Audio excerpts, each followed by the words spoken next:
Olá, bem-vindos a mais um Vamos Pedalar, o programa que fala tudo sobre o mundo da bike.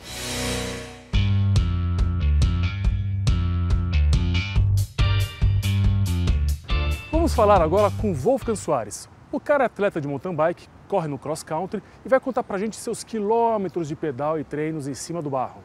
Vamos ver?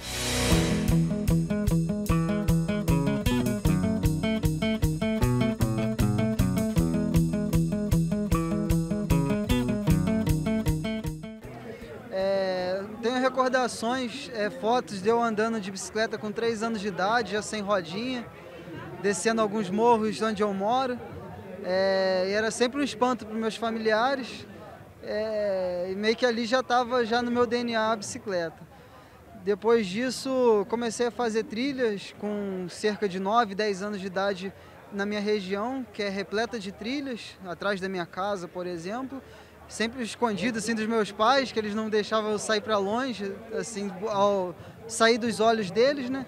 Então já fiquei muito de castigo por isso, até conseguir convencer que era o que eu amava fazer e consegui tornar minha profissão hoje.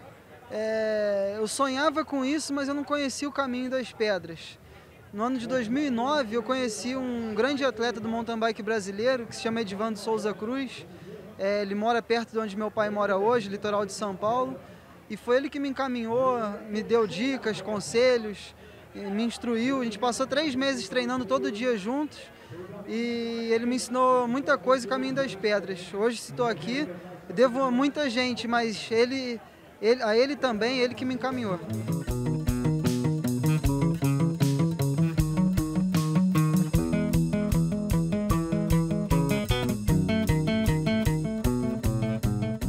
A dificuldade é esse risco que a gente sofre nos trânsitos brasileiros, e sem contar a dedicação diária, treinar, descansar, você estar envolvido com os patrocinadores, se alimentar corretamente, descansar corretamente. Então é muito além de estar 3 horas por dia em cima da bicicleta, eu acredito. É doloroso você viver na zona de desconforto, lidar com lesões, quedas, machucados. Isso é uma coisa que a gente convive diariamente. E o mountain bike, que faz ser um esporte muito bruto, a gente está exposto a essas condições climáticas, por exemplo. A gente não está coberto de nada. Então, a gente treinando, faça sol, faça chuva, faça frio, todas as condições climáticas. Então, é um esporte muito difícil que torna único.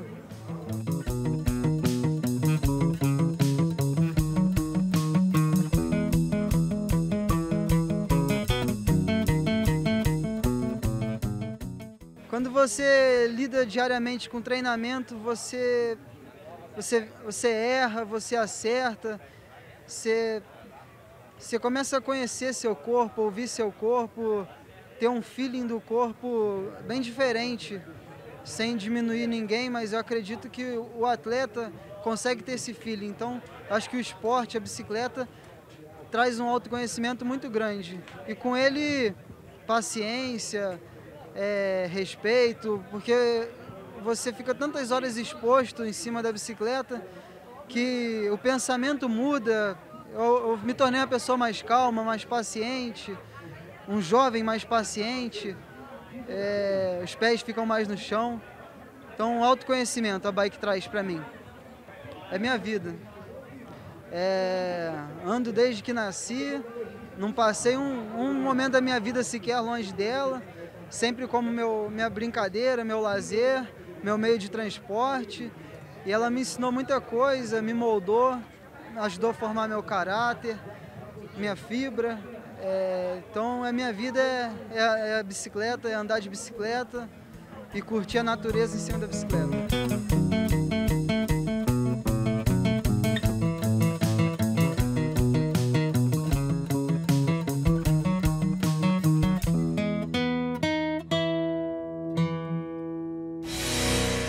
O nosso super especialista Mário Cana vai contar pra gente se a bike é o tamanho correto para você. Vamos ver? Olá, eu sou o Cana da Ciclo Urbano e hoje nós vamos falar de tamanhos de quadros. Tal como a sua roupa, como um tênis, existem tamanhos diferentes de quadros e tem um mais adequado para a sua estatura. E como medir isso aí? Hoje nós vamos mostrar para você com uma simples fita métrica, ó, como escolher o quadro ideal. A primeira coisa que você vai ver nos anúncios por aí é um número 52, 53, 54, que ele corresponde ao tamanho do tubo do cilindro, que é esse tubo aqui, ó. Ele vai dar uma proporção do quadro. Todos os outros tubos serão proporcionais a essa medida que normalmente é anunciada. Esse quadro, por exemplo, é um 55, tem um adesivinho aqui. Mas como saber se ele é um 55? Se ele não tivesse o adesivo, você vai fazer a seguinte medição: do centro do movimento central até o topo desse tubo do selim. Então aqui a gente vai ter, por exemplo, 55 centímetros, certo? Então esse é um quadro 55. Esse tubo superior, ele vai ser proporcional. É importante saber, claro, mas ele é secundário. Esse aqui, por exemplo, é um quadro quadrado, ele tem 55. Esse quadro é bem tradicional, né? Tubo superior paralelo e tal. Então essa é a medição mais fácil. Um quadro antigo ou bem clássico como esse é muito fácil de medir. Centro a centro, você tem o tamanho em centímetros. O grande problema é quando você parte para os quadros mais modernos, que tem aquela queda do tubo superior. Então fica muito difícil você medir, porque a medição não é direta. Você tem que fazer uma simulação do tubo horizontal como ele era nas bicicletas tradicionais. Vamos ver nesse quadro aqui. Tá vendo como ele tem esse ângulo de queda? Se você medir do centro ao topo aqui do tubo, o quadro vai dar a medição errada, ele vai ficar muito menor do que ele realmente é. Então como você vai fazer? Você vai imaginar uma linha reta, horizontal aqui, paralela ao chão. E você vai fazer essa medição, como se o tubo estivesse aqui. Então, esse quadro, a gente vai medir aqui do centro, imaginando a linha 52. Você pode até usar uma vassoura, uma outra fita métrica para fazer essa simulação do tubo superior, tá? Essa medida do tamanho do tubo do selim é a medida referência para o tamanho do quadro. As outras medidas, como o comprimento do quadro, etc., são medidas secundárias que são importantes também, mas ficam no segundo plano. Essa referência é aquela que vai dizer se o quadro serve ou não serve para você. Se você ficou com alguma dúvida, manda um e-mail para a gente e a gente troca ideia no cana@ciclourbano.com.br. Grande abraço. Após o intervalo, nossa querida Lu Pérez vai contar para a gente como a bike muda a vida dela. Fica por aí.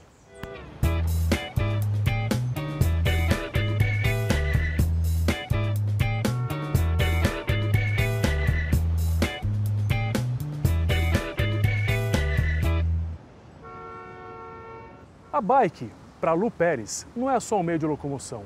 Ela revolucionou a vida dela. Uma história muito legal. Vamos conhecer?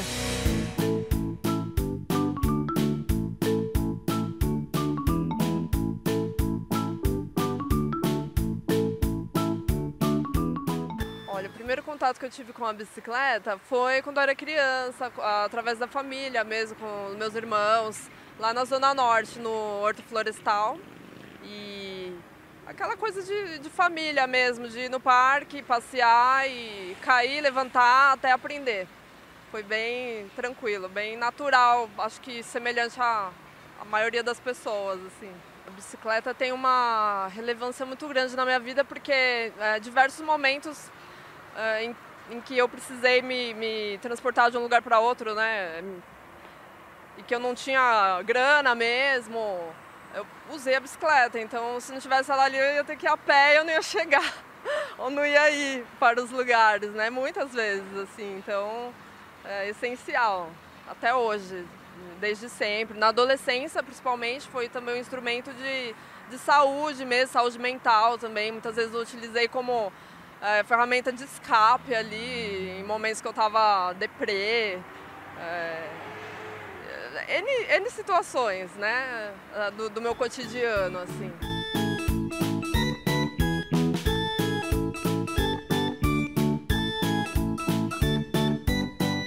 A bicicleta, hoje, no meu cotidiano, tô aí com 31 anos, né, mãe de 2 crianças, e eu utilizo ela como meio de transporte mesmo, meio de lazer também.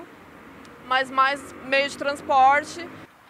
Olha, só de estar pedalando já eu sei que causa uma influência, um impacto ao meu redor.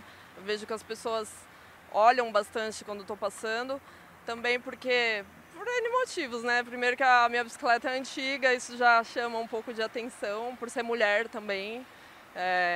E porque eu coloco uns enfeitinhos, assim, eu já vi que o pessoal passa e fica reparando nisso. São detalhes bobos, né?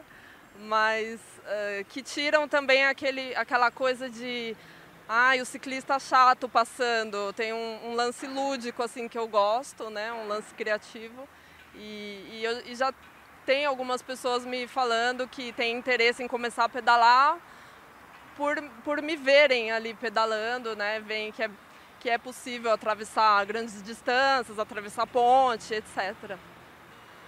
Olha, ser mulher ciclista, eu vejo como algo natural, né? Mas porque eu sempre procurei não fazer muita diferença assim de mulher para homem. Eu sempre vi como algo natural, mas eu reparo que as pessoas fazem alguma diferença, acham estranho, né?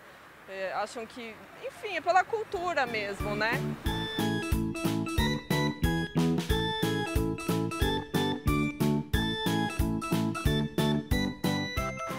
Olha, a minha expectativa na cidade, em São Paulo e no Brasil, enfim, é que haja a educação no trânsito, incluindo a bicicleta, né, ali nos diálogos, principalmente nas escolas, né, e junto aos órgãos de trânsito aí.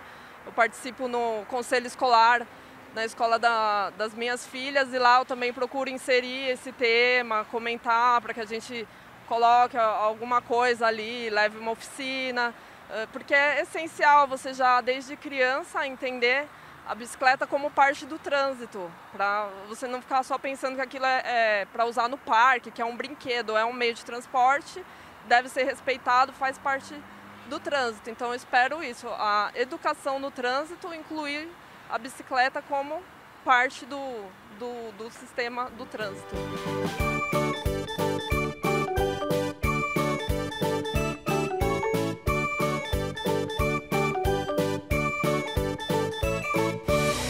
Vocês têm ideia como é difícil ser um atleta no Brasil? Bom, a Priscila Estevô é atleta do BMX, representou a gente nas Olimpíadas e vai contar pra gente um pouquinho de como é difícil. Eu sou Priscila Estevô, atleta olímpica de BMX. A minha primeira memória de andar de bicicleta, a primeira coisa que me vem na minha cabeça foram os primeiros tombos, né? Um dos tombos que eu acabei caindo em frente a um centro espírita, que eu estava andando de bike lá enquanto meus pais estavam no centro e eu acabei caindo, batendo a boca e acabei deixando meu dente da frente mole. E essa foi a minha primeira lembrança. Também me vem em mente a vez que eu fui de garupa com meu pai, sentado no quadro da bike, ele me falou para não pôr o pé no garfo da bicicleta, que ia virar de frente. E a gente virou de frente. Então, eu acho que são momentos assim que ficam para sempre. Mas posso dizer que todos eles foram muito divertidos. Bom, eu comecei no BMX graças à influência do meu irmão. Tudo que ele fazia, eu imitava ele em tudo. Seja na cor de mochila para a escola, seja no que for para comer. Eu era muito chata com ele. Eu ficava no pé dele para tudo, eu imitava em tudo. E certo dia meu pai passou em frente à pista de BMX, estava tendo corrida, e ele pediu para parar e ele gostou, falou: pai, eu vou começar a correr. Eu: pai, eu também vou começar a correr. E aí a gente começou junto e seguimos juntos até hoje. Em 2010 entramos para a seleção brasileira juntos e aquilo foi mudando um pouco o cenário e fomos querendo cada vez mais. E ele infelizmente acabou tendo uma lesão, não continuou como atleta da seleção. Eu já continuei e ele estudou, se dedicou, se formou em personal trainer, né, se formou educador físico para poder realizar esse sonho que era meu e dele, participar dos Jogos Olímpicos. Ser mulher no mundo de esporte já é difícil. E em esporte radical, acredito que ainda mais. É um esporte que, assim, eu comecei, tinham pouquíssimas mulheres. onde eu tô hoje, ainda tem pouquíssimas mulheres. E é difícil. No começo era complicado porque, se bem que desde pequena, como eu imitava meu irmão em tudo, eu acho que eu não via diferença entre homem e mulher para fazer seja aquilo que fosse. E tudo que ele fazia, eu fazia igual. Então eu brincava de muitas brincadeiras de moleque. E eu me dava muito bem porque eu não tinha limites, eu não via limites nisso. E foi aí que eu cheguei até onde eu tô hoje. Mas é muito difícil, inclusive porque temos poucas mulheres participantes, até na categoria elite, em todas as outras categorias ainda são poucas as atletas de BMX dentro do Brasil, porque fora isso já é um cenário completamente diferente. A gente já vê, quando eu vou disputar a Copa do Mundo, já são mais de 50 mulheres disputando, um nível altíssimo. Mas aqui no Brasil eu já cheguei a participar de competições regionais contra os homens para poder levar meu nível. Para mim, andar de bike é tranquilidade, é uma paixão, foi uma paixão assim, à primeira vista, né? E andar de bike para mim é liberdade. Se eu tô estressada, eu vou andar de bike, passa. Minha casa, minha vida. Nas Highlands escocesas, com a esposa numa bike tandem. Nosso amigo Guilherme Cavallari conta pra gente após o intervalo. Fica aí.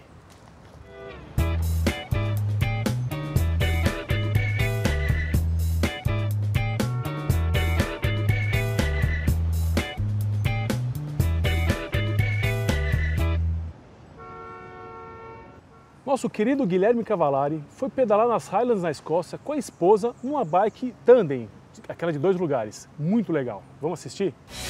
Eu escolhi as Highlands da Escócia como o meu cenário de exploração. E eu não conhecia nada a respeito da região. Para dizer que eu não conhecia nada, eu tinha visto aquele filme Braveheart, Meu Coração Valente, com o Mel Gibson. Mas não quer dizer que eu fui para a Escócia hoje esperando encontrar gente pintada de azul, de saia, segurando espada, né?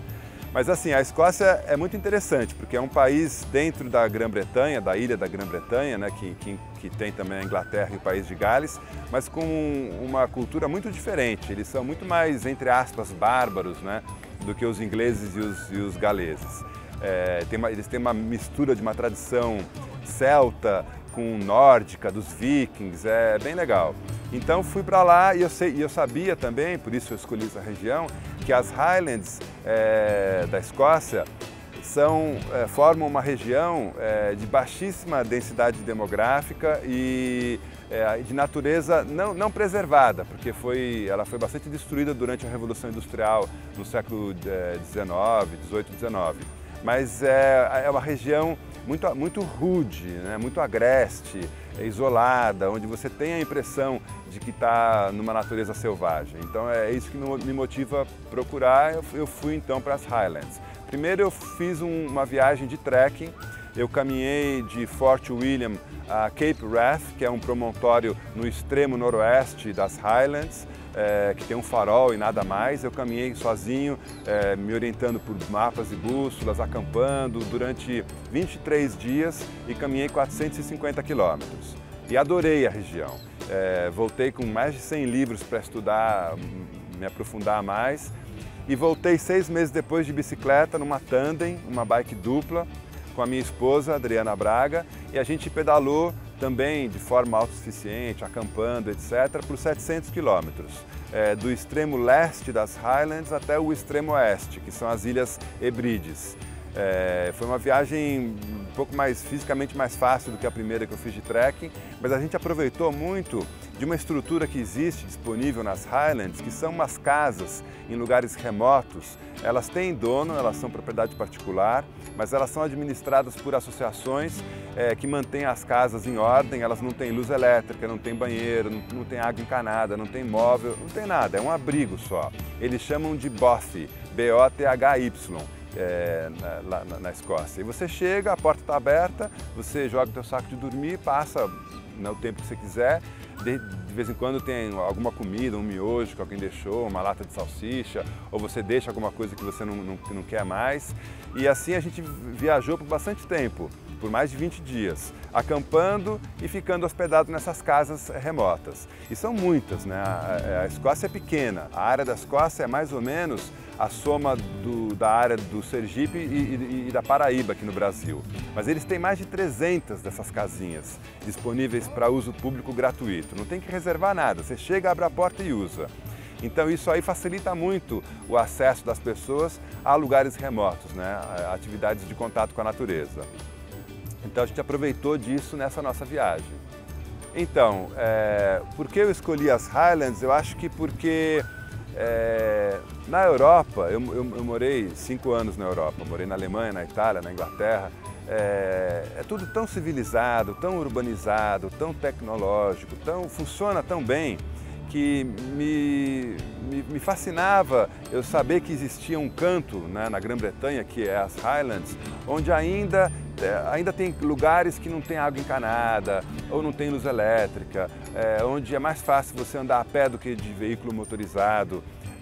Um pouco da natureza selvagem no meio do coração do mundo, do primeiro mundo, né? Do mundo mais desenvolvido que a gente conhece. Então esse contraste me atraiu.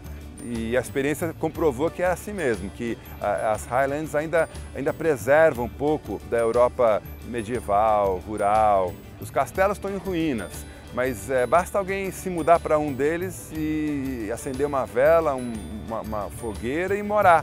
Porque ele está ainda, o castelo ainda faz parte, ainda é uma habitação viável naquele ambiente tão isolado, né? Então acho que foi o isolamento dentro, né, da civilização tecnológica e desenvolvida que mais me atraiu. Então a ideia dessa viagem das Highlands também é uma proposta de autoconhecimento, de interiorização, de contemplação interior e exterior. Também uma coisa de busca de juventude, de mesmo aos 53 anos conseguir pedalar 100 km por dia, carregar uma mochila de 25 quilos.